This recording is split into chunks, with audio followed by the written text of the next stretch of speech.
Chapter 1: The Earthquake's Smile. It was a perfectly ordinary day in the village.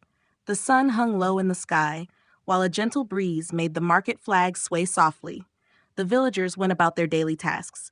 The baker bent over his oven, pulling out freshly baked bread with a satisfied sigh. Children played on the cobbled streets, and merchants argued over the day's prices for fish and vegetables. It was the safe rhythm of everyday life, the kind they had known for generations. Then came the tremor.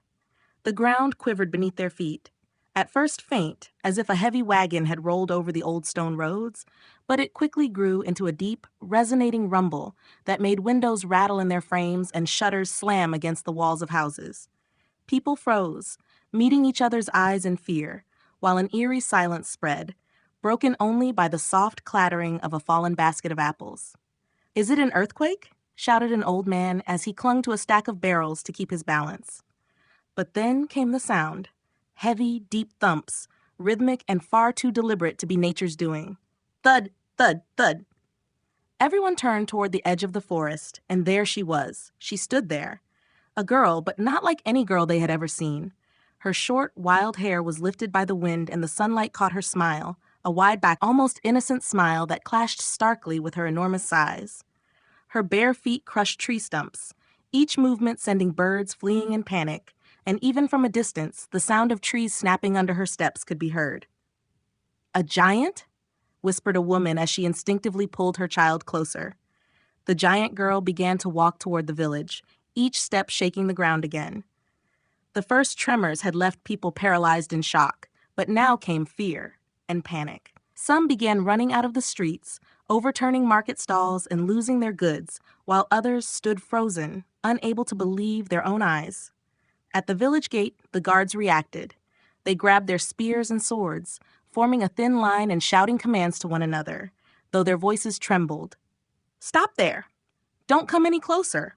one of them yelled, his voice cracking. The giant girl looked down at them. For a brief moment, there was silence, as if she were considering what these tiny people were trying to do. Then she lifted a foot and stepped forward. The guards raised their spears, but their courage crumbled as her shadow completely engulfed them. She laughed. A light, almost childlike laugh, but to them it sounded like rolling thunder. She stepped right over them as if they were mere pebbles and calmly walked into the village. That's when the panic truly erupted.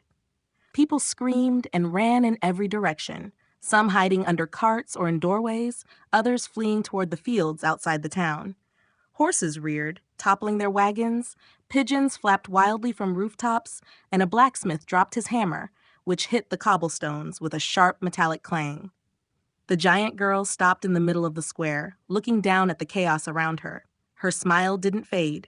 In fact, it grew wider, as if she was enjoying the effect she had on these tiny people.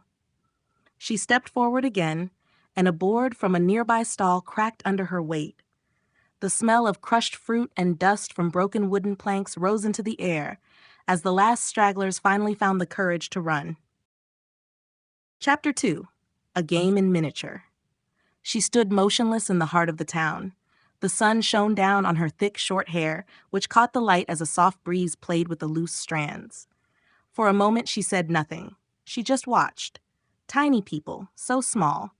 They weren't much larger than her own fingers, yet they ran about as if the whole world were ablaze. Some stared up at her with mouths agape and frozen eyes, as if their bodies refused to obey the instinct to flee. Others zigzagged down narrow streets, toppling barrels and knocking one another over in their panic. A woman grabbed her daughter and hid beneath a cartwheel, and a man lay flat on the ground with his arms over his head, as if that could shield him from her. She tilted her head slightly and smiled even wider. "Are you all afraid of me?" she asked, her voice echoing like a bell through the town. Even her calm, almost playful tone sent the nearest villagers screaming and running for their lives. She laughed, a light, teasing laugh that danced over the rooftops and echoed back from the forest's edge. "I'm not doing anything," she said, raising her hands theatrically as if she were an innocent schoolgirl. "I just want to look." She took a step forward, and the cobblestones crunched beneath her foot as though she were treading on a handful of bones. A small shed by the roadside collapsed under the gust of air from her movement. She reached down, letting her fingertips glide across a thatched roof. The straw rattled, and a cloud of dust drifted down on the street below, where two men lay flat in terror. She laughed again. Wow. This feels fun. So small, so fragile. She continued, and her bare foot nudged a market stall, sending it over like a matchbox. Apples and loaves of bread spilled into the street, and a baker, who had been about to hide behind it, was forced to dive aside as she laughed aloud. "Look what I did? Oops," she said, covering her mouth with her hand as if it were an accident, but her eyes glittered with amusement. "You're like toys. The whole town, like a dollhouse." She walked on through the streets, touching everything she could reach. A chimney snapped like a dry branch. With a gentle push, she overturned a well, sending water splashing across the stones. A stack of barrels she simply bumped with her knee, making them roll like bowling pins down the road. Everywhere there were shrieks, shouts, and the cracking of wood as the ground trembled again and again under her steps. "I could get used to this," she murmured, looking down at a pair of men clinging to each other beneath a cart. She bent over and gave the cart a gentle prod with her finger, tipping it onto its side. The men scrambled free and fled, and she giggled. It was clear to her. This was a game. And just as children don't consider how their play can destroy an anthill, she didn't think about how her actions were smashing people's homes, their safety, their everyday lives. To her, it was simply a new experience, a giant-sized pastime. She planted herself in the center of the square again, hands on hips, turning her head slowly from side to side and savoring the sight of the chaotic village that no longer resembled a place of order and peace, but a little world trembling beneath her feet. Chapter 3. A Dollhouse Filled with Peopling. She stood in the middle of the town, surrounded by the tiny houses, as if she had stepped into a world made for dolls. She chuckled softly to herself, a sound that reverberated between the walls, shaking dust loose from rooftops and chimneys. "So small, it's unbelievable," she said, crouching down. Her knees nearly touched the square, and even the act of sitting sent tremors through the ground. Those still nearby wavered, and a woman screamed as her basket tipped over, sending loaves of bread rolling across the stones. She stretched out her hand. Her fingers, small enough for a human hand to lie across, slipped between two rooftops and scooped up a man who had tried to hide behind a wooden barrel. He flailed, but her fingers closed around him gently, and she lifted him so he dangled helplessly in the air. "Look at you," she said, examining him as one might study an insect. "You're adorable. I can hold you with 2 fingers. Wow." The man went rigid, his voice trembling. "Let me go." She blinked twice, as if considering his plea, then smiled broadly, her white teeth gleaming in the sun. "No, not yet. You're funny. You all are. So funny." She giggled and placed him on the roof of a small house, where he sat frozen in shock. Behind her came shouting. The guards had regrouped, a small line of 6 men, all bearing spears, charging toward her as they yelled, "Release the people! Get out of the town!" She turned her head toward them, still crouched, and raised an eyebrow. "What are you saying?" "I'm just playing," she said, extending her hand toward them. They halted in their tracks, but it was too late. Her fingers closed around one guard, lifting him into the air. He kicked wildly, his spear clattering to the ground, and he screamed, "Don't eat me!" She blinked for a moment, then burst into a wide grin. "Eat you?" She drew him closer to her face and opened her mouth slowly, her jaws parting, her tongue sliding out, her eyes dancing with mischief. "You mean like this?" She tilted her head back slightly, as if truly about to swallow him, and let him see directly down her throat. He screamed, eyes squeezed shut, arms flailing in panic. "Oh, you're shaking," she murmured, laughing so loudly he felt the rush of her breath. "Are you scared? You probably don't even taste good." With a grin, she pressed him gently against her tongue and licked him. A thick layer of saliva coated his armor, and she made a crooked face. "Ugh, you don't taste good. Like metal and dust. Yuck." She giggled and set him back on the ground, where he collapsed to his knees in shock. "But you looked so funny when you thought I'd eat you." She laughed, clapping her hands together and creating a little gust that bent the nearest trees. "Let's try again." She reached out and grabbed another guard, who screamed and struggled, only to be held before her face once more. "Should we try again?" You better tell me. Come on, say it. He stared at her with wide eyes and stammered, "Don't eat me." "There you go." She parted her lips and let him see her large teeth and slick tongue, then swiftly licked him again, making an exaggerated mmm sound as if savoring the flavor, though her nose wrinkled in distaste. "Nope, still not good. You taste like rusty coins." She set him down, but couldn't stop laughing so hard she almost knocked over a cart with her elbow. "Why are you so scared? I'm not really eating you. It's just for fun. You're just toys, you know?" She scooped up a couple of random farmers and placed them on a rooftop as if arranging dolls, then began to position them in a little meeting while she giggled. "See, now you're holding a council, maybe to discuss how dangerous I am?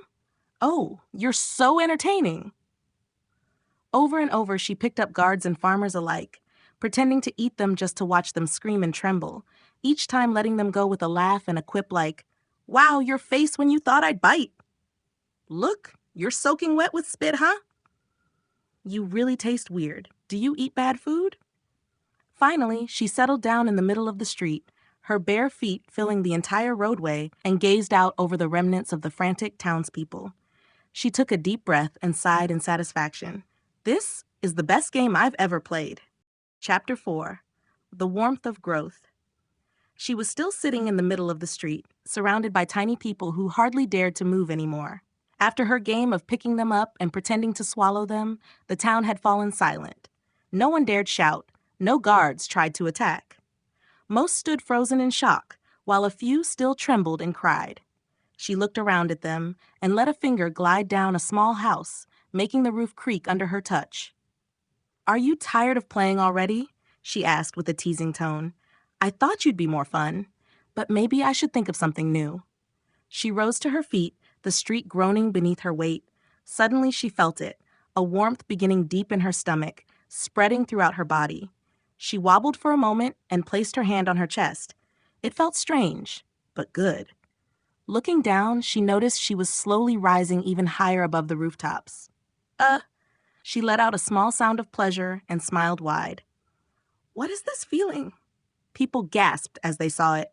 She's getting bigger," shouted a man, and a woman screamed as she dropped to her knees, covering her face. It was like being stretched out, but without pain. She felt her legs lengthen, her arms grow, and her head draw closer to the clouds. Her bare feet, which had once covered part of the street, now covered the entire square. Each breath she took thundered like wind over the fields. She laughed, a deep, rumbling laugh that made windows shake. "Look at you," she said, pointing down at the tiny people who barely reached her ankles anymore. "You look even smaller now. It's like you've turned into tiny ants, and I'm a giant over your tiny little world." She lifted a foot and held it hovering over a group frozen in fear. She bent down and smiled broadly so they could see every detail of her face. "Shall I?" she said, letting the foot slowly lower closer to them, not to crush, but just enough to make them leap away in panic. She laughed loudly and pulled her foot back. "Come on, relax. I'm not going to hurt you. Maybe." She winked at them and straightened up again. The warmth inside her grew stronger, almost like a joyous rush, and she sighed as she stretched her arms out wide. "It feels so good, like I'm becoming more myself." She felt her shoulders broaden, her head rise so high she could see far beyond the city walls and all the way to the outer edges of the forest. People just stared, many fallen to their knees, not in prayer, but paralyzed by fear. "Stop, just stop," muttered an old priest, but she looked down at him and smiled lovingly, almost as if she found it sweet that he thought he could stop her. "I can feel it. I'm still growing," she said softly, her voice now like thunder rolling across the sky. "And I'm enjoying it. The warmth, the strength, you who can do nothing at all."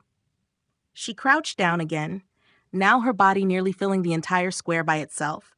Her fingers swept over some rooftops, and with a gentle touch she toppled a whole house, which broke apart like a pile of toy blocks. "Oops," she laughed and picked up a little girl hiding behind a barrel. "Look at you. You're so small I could hide you in my pocket." She gently set the girl down again and blinked. She stood fully upright, and the town was now so small she could see the entire layout in a single glance. The square, the marketplace, the narrow streets, and the walls, which now only reached her knees. She turned to the stiff, shocked people and said, "I think I like being big. Maybe I'll get even bigger? Do you want to see how big I can become?" She began to walk slowly through the town, each footstep an earthquake, every movement a sign that she was no longer a girl, but a force of nature. Her smile grew just as she did, and the warmth, it was still there. It gave her a feeling of happiness, strength, and a strange kind of freedom she had never felt before. Chapter 5, Shadows Over the World. She stood still for a moment, and the feeling returned. The warm flow that began deep in her chest and spread through every muscle and bone made her dizzy with delight. She sighed deeply, almost with pleasure, sensing it happening again. Her body grew, slowly but inevitably. Her legs lengthened, and her hips rose so high that even the tallest rooftops in the town now lay far below her. She felt her toes stretch out, filling entire streets, and her head reach a height where she could see the entire village, the fields around it, and the forests far away. Yet she held back. She planted her feet carefully in the middle of the square and along the streets, consciously avoiding crushing buildings beneath her. "I don't want to destroy everything," she said with a small smile. "Not yet." The townsfolk stood frozen. Some knelt, others lay flat on their stomachs, while a few still tried to crawl away in pure reflex, but even those gradually stopped. All eyes were fixed upward. And there she stood, a gigantic girl, her short hair dancing in the wind, her enormous form casting a shadow that covered the very heart of the town. Even the city wall was now as low as a garden fence to her. If she extended her foot just slightly, she could bring down half the town with a single step. She looked down at them, her gaze gentle but smiling in a way that sent chills through anyone who saw it. "You look so small now. I could," she paused, letting the words hang in the air, "wipe you all out if I wanted. Just with one foot." She slowly lifted her right foot and let it hover over a large part of the square, a mere gesture of what she could do. People didn't even scream anymore. They stood paralyzed, as if their minds couldn't grasp how close they were to being crushed.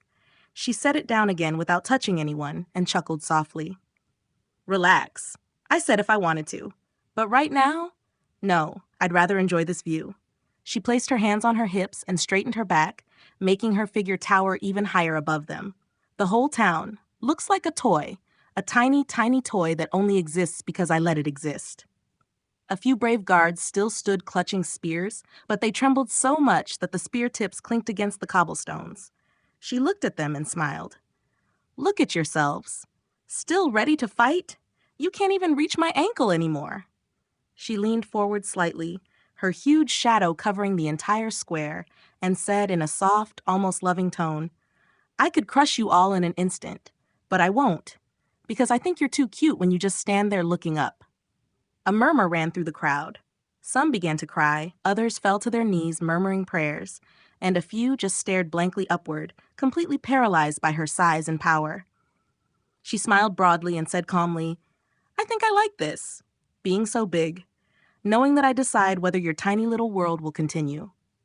She slowly sat down, her seated form still towering far above towers and rooftops, and rested her chin on her hand as she looked out over the town, as if observing a model.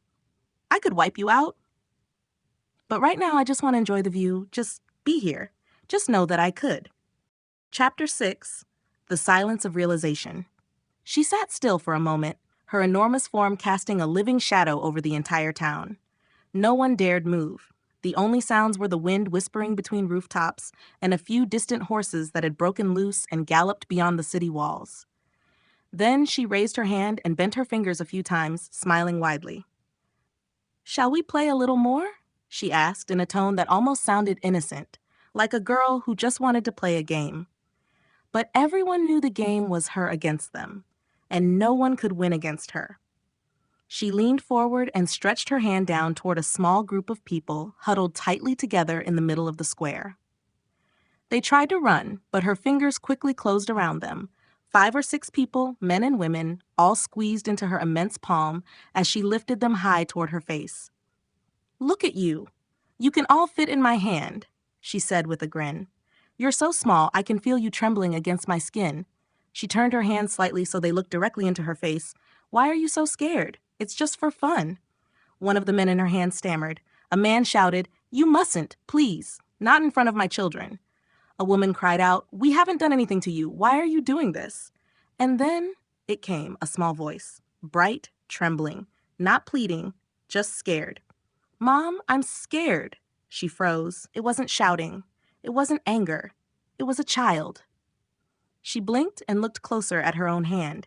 Between her fingers, tightly squeezed in a corner of her palm, lay two small children, curled into their mother's embrace, and a man, presumably their father, shielding them with his body, ready to be swallowed first.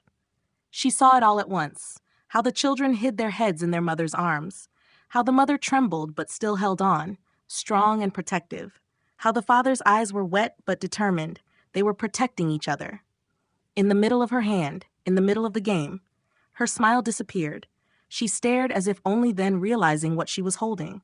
Not toys, not dolls, people, families, children.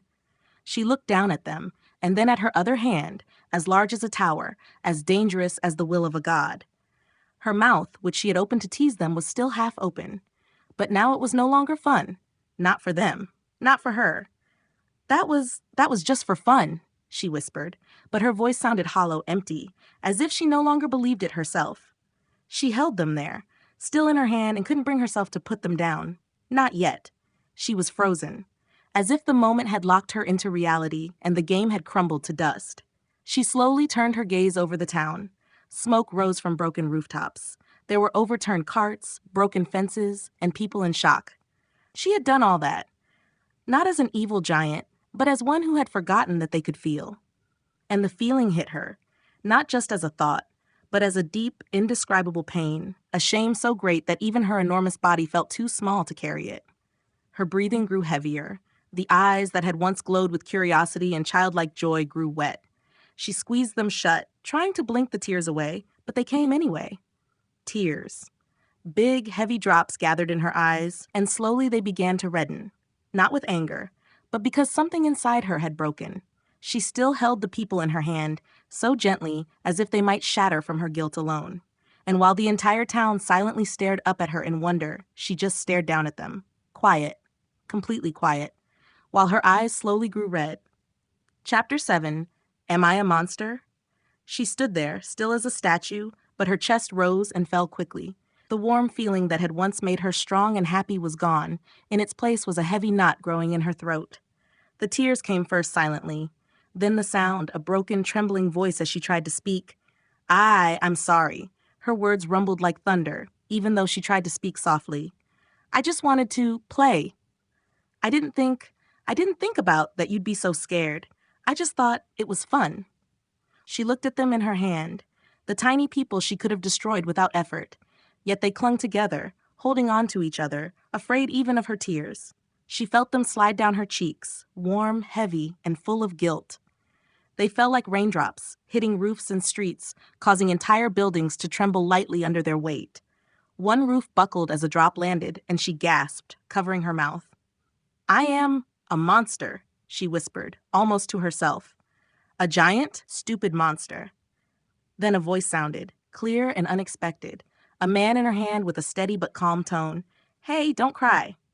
She blinked, looking at him with eyes glossy from tears. If you just put us down, he continued, and leave the town, and if it's possible for you to become smaller again, maybe you could help us. Help us rebuild things. There was silence.